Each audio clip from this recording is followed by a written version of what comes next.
திராவிட முன்னேற்றக் கழகத்தின் எம்எல்ஏ எழிலன் அவர்கள் ஒண்ணு சொல்றாங்க. "விஜய் ரசிகரை எல்லாரும் தற்குறி தற்குறின்னு சொல்லாதீங்கப்பா.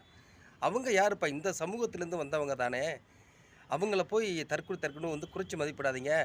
அப்படி அவங்கள வந்து வளர்த்தது யாரு? நம்ம தவறு இருக்கத்தானே செய்யுது. அதனால நம்ம இளைஞர்கள்லாம் போய் அவங்கள பேசுங்க, புரிய வைங்க. அவங்கலாம் நல்லவங்க தான். தலைமை தாங்க சரியில்ல. அவங்கள சரி பண்ணி கூட்டி வாங்க." அப்படின்னு ஒரு விஷயத்த சொல்றாரு. அவர் சொல்றதுல ஒரு புள்ளி உத்து பார்க்க வேண்டியது இருக்குதுங்க. அதாவது விஜய் ரசிகர்கள்னு பொறந்தா வந்தாங்க? இல்ல.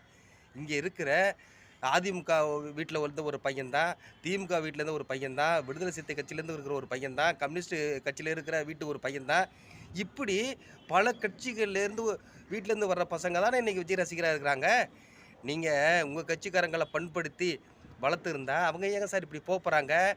அப்படிங்கிறத அவரு உணர்றாருங்க. வெளிப்படையா பேசுறாரு பாருங்க. அதுக்கு நம்ம உண்மையில வரவேற்கத்தானே செய்யணும். அதனால அவங்க தற்கூரி இல்லங்க. தற்குறிய வளர்த்தது நம்மங்க. அப்படிங்கிறத ஒத்துக்கிறாருங்க. சரிதானே. ஒருவேள அவங்க தற்குறியா தான் இருக்கிறாங்களாங்கிறத யோசிக்க வேண்டியது வேறு கத. ஆனா அவங்க தற்கூரியா இருந்தா, அதுக்கு நம்மளும் ஒரு காரணங்க. அப்படின்னு ஒத்துக்கிறாரு பாத்தீங்களா? சரிதானங்க.